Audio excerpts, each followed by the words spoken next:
श्रीपादराजं शरणं प्रपद्ये. श्रीपाद श्री वल्लभ चरित्रामृताच्या 27व्या अध्यायात आपले स्वागत आहे. या पवित्र अध्यायाच्या श्रवणाने माता लक्ष्मीची कृपा प्राप्त होते. ऐश्वर्य, समृद्धी आणि सुखशांतीचा लाभ होतो. श्रीपाद प्रभूंच्या दिव्य लीला आणि कृपा महिमेचा अनुभव घेण्यासाठी हा अध्याय श्रद्धेने आणि भक्तिभावाने ऐका. अध्याय आवडत असल्यास एक लाईक आणि एक कमेंट नक्की करा. श्रीपादराजं शरणं प्रपद्ये. अध्याय 27. पंचदेव पहाड प्रांतात विरूपाक्षाची भेट. श्री धर्मगुप्त आणि श्रीकृष्ण अलीकडील तीरावर पोचलो. ती मध्याह्नाची वेळ होती. त्या दिवशी गुरुवार होता. गुरुवारी श्रीपाद प्रभू विविध स्थळी एकाच वेळी भिक्षा स्वीकारी. असा हा परमपवित्र गुरुवार व त्याची मध्याह्न वेळ होती. पंचदेव पहाड या स्थळी एका गवताची कुटी बांधावी असं श्रीपाद प्रभूंचा आग्रह होता. ही कुटी एका दिवसातच बांधा असे सुद्धा ते म्हणाले होते. परंतु पंचदेव पहाडाचा तो परिसर आमच्या परिचयाचा नव्हता. कुटी बांधण्यास सोयीस्कर जागा हवी होती. बांधकामाचे साहित्य, गवत, काठ्या, दोऱ्या, पाने इत्यादी काहीच वस्तू आमच्याकडे नव्हत्या. कुटी बांधण्यास हवे असलेले कामगार सुद्धा तिथे नव्हते. पंचदेव पहाड स्थानाचे महत्त्व. कोठे जावे याचा निश्चित विचार मनात नव्हता. या परिसरात आम्ही वाटसरूप्रमाणे इकडे तिकडे फिरत होतो. फिरत फिरत आम्ही एका शेतकऱ्याच्या शेतात गेलो. तिथे तो आपल्या जनावरांसाठी गोशाळेचे निर्माण करीत होता. शेतात एक स्वच्छ जागी उंच ओटा बांधला होता आणि त्यावर शेताच्या मालकासाठी एक गादी बसण्याकरता घालून ठेवली होती. त्या गादीवर बसलेल्या मालकाने आम्हास बोलून आमचे स्वागत केले आणि आम्हास भोजन दिले. आम्ही भुकेलेलो होतो. शूद्राच्या घरचे भोजन करावे का नाही ही शंका आमच्या मनात क्षणभर डोकावून गेली. तेव्हा त्या शेताचा मालक चिडून म्हणाला, आमची जनावरे चोरून नेऊन दुसऱ्या प्रांतात विकणाऱ्या तुम्हाला शूद्रांचे भोजन घ्यावे का नाही अशी विचित्र शंका आली का? त्या मालकाच्या दृष्टीने आम्ही चोर ठरलो होतो, परंतु भुकेमुळे आम्ही तेथील भोजन केले. त्या शेताच्या मालकाचे नाव विरूपाक्ष असे होते. भोजन झाल्यावर आम्हा दोघांना एका एका झाडास बांधण्यात आले. मी एक गरीब ब्राह्मण आहे. माधुकरी मागून आपला उदरनिर्वाह करतो असे अत्यंत दीनवाणीने मी त्यांना सांगितले. माझ्याकडे धन अजिबात नाही हे सुद्धा पुन्हा सांगितले. त्यानंतर त्या शेताच्या मालकाने लोक धर्मगुप्ताकडे धन असेल अशा विचाराने त्यांच्याकडे गेले आणि त्यांच्याकडील असलेले सारे धन हिसकावून घ्यावे असा विचारात होते. श्रीपाद प्रभूंच्या कल्पनातीत दिव्य लीला. आमची सत्यस्थिती परोपरीने समजावून सांगितली तरी त्या शेताच्या मालकावर काहीच परिणाम झाला नाही. त्याच्या आज्ञेनुसार आम्ही बंदिस्त होतो. काय करावे ते सुचत नव्हते. त्याच वेळी एक यात्रेकरूंचा घोळका म्हणजे तांडा तेथे आला.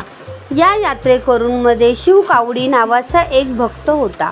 हे यात्रेकरू वासवी कन्यका परमेश्वरीसाठी कावडी नेत असतात.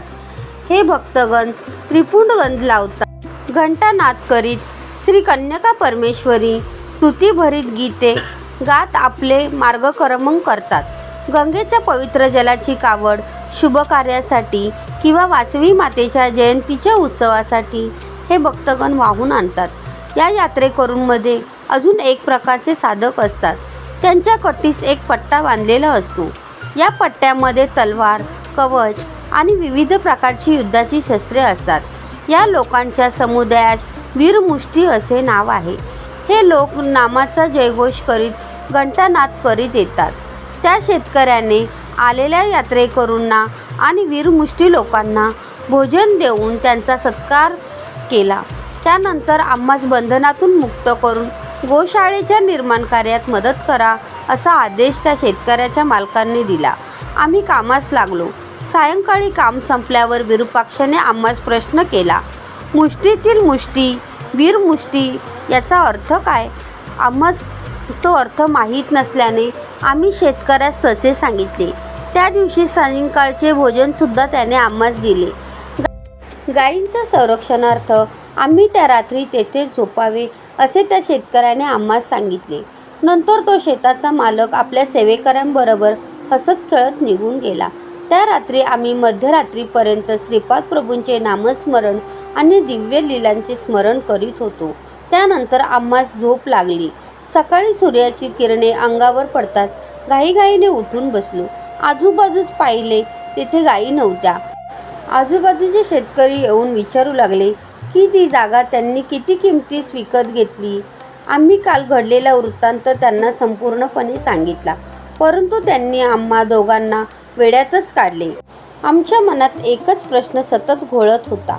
काल पाहिलेले दृश्य खरे का हे दिसत असलेले खरे? अशा संभ्रमित अवस्थेत असतानाच एक अपरिचित गृहस्थ आला.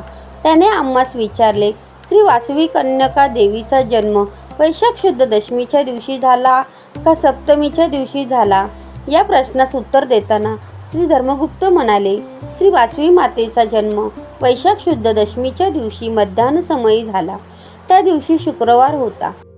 हे उत्तर ऐकून तो अपरिचित गृहस्थ म्हणाला, तुम्ही दोघे वेडे आहात. त्या गृहस्थाने आमच्याबद्दल काढलेले उद्गार आम्हास आवडले नाही, परंतु कुरवगड्डीस तात्काळ जाण्यास निघण्याचा विचार करून आम्ही मार्गस्थ झालो. आमच्या दोघांकडेही नावाड्यास देण्यास पैसे नव्हते. ही गोष्ट आम्ही नावाड्यास नावेत चढण्यापूर्वीच सांगितली. त्यामुळे नावाड्याला दया येऊन त्याने आम्हास नावेत बसून दिले. नाव चालू झाल्यावर नावाड्याची दृष्टी धर्मगुप्ताच्या बोटातील अंगठीवर गेली. त्याने ती काढून घेतली, परंतु स्वतःजवळ न ठेवता कृष्णेच्या पाण्यात टाकून दिली. आम्ही नदी पार करून कुरवगड्डीस पोचलो.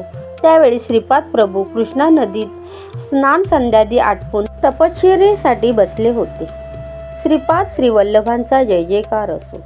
श्रीपाद राजम शरणम प्रपद्ये. फलश्रुती ऐश्वर्य लक्ष्मी प्राप्ती.